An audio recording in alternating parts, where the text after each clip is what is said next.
They buried the gold with the witnesses, then blew the well shut. That sentence wasn't a rumor. It was ink on a wartime diary page signed only Michaelis.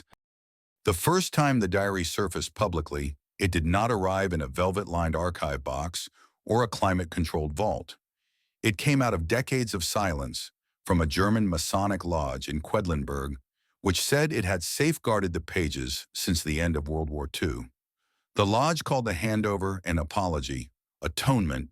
Inside was a handwritten log attributed to an SS officer writing under the alias Michaelis.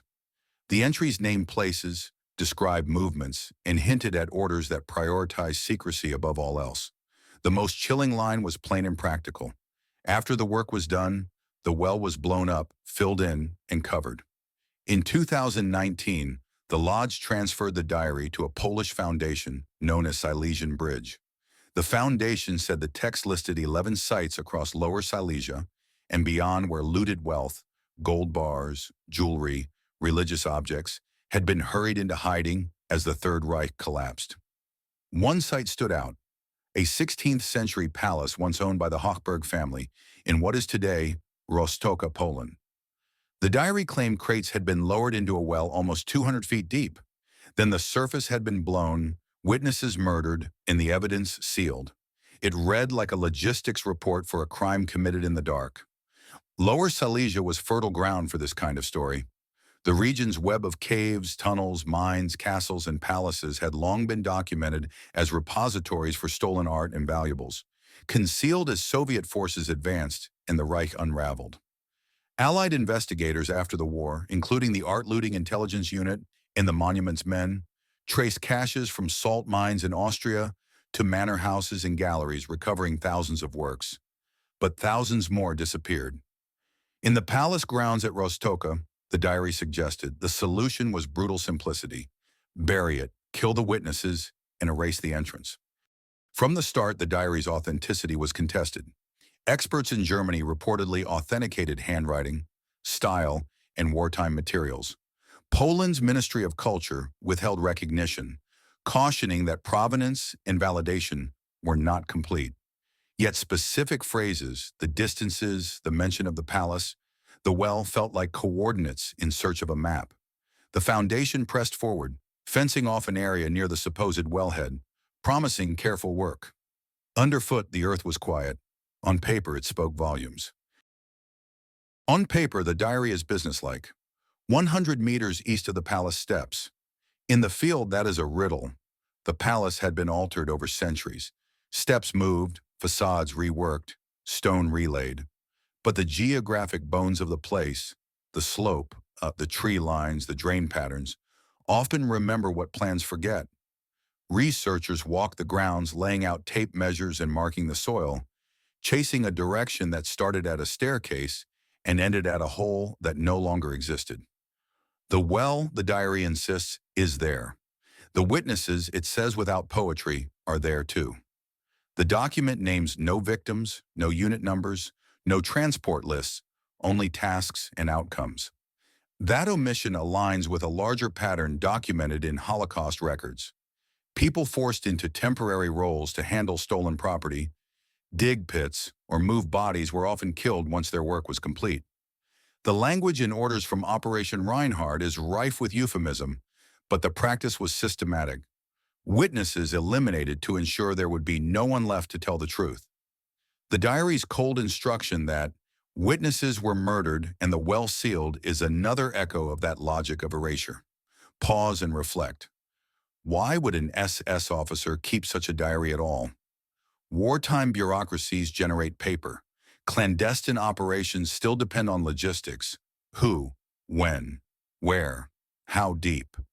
A diary like this can be both a guide and an insurance policy, valuable to collaborators who might need to recover what was hidden, or to prove they knew. The lodge's claim that it sheltered the book as a matter of conscience collides with the possibility that it preserved leverage, or guilt, or both.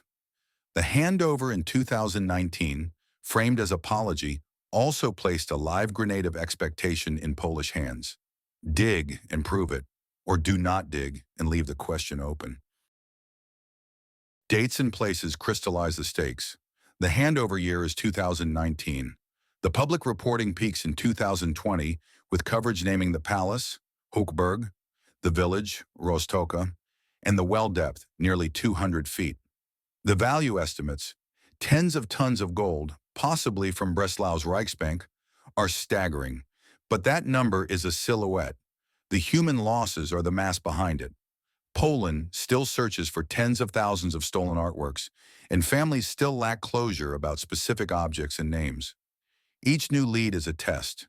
Is this site a trove, a trap, or a tomb? Two tension peaks emerge. First, technical. Even if the well is located, excavation risks collapsing fill or disturbing human remains. Second, moral legal. If the diary is authentic and the site contains both treasure and victims, who controls the ground, the process, and the narrative that follows? The ministry's caution underscores that authenticity is not a feeling. It is chain of custody, materials testing, corroboration with independent records. Until that threshold is met, every shovel of soil carries scientific and ethical weight. Here is the twist. The diary's most sensational promises, tons of gold beneath a palace, aren't the heart of the confession. The line that matters is the most economical one. Witnesses were silenced. The coded part was never a cipher of letters. It was a managerial voice that hid murder inside logistical prose. Even if the well yields no bullion, the diary stands as a statement of method. Loot, move, bury, kill, seal, deny, that mirrors documented Nazi practices across occupied Europe. The confession is procedural, and that is damning. Immediate aftermath, after the 2020 reporting, the owners reportedly secured the grounds and planned restorations that might include locating the well. Government caution has kept official authentication pending. Competing interests, heritage, justice, property, memory, move uneasily together. The story refuses to end because the ground has not been opened, and because even if it were, the past cannot be repaid in ingots.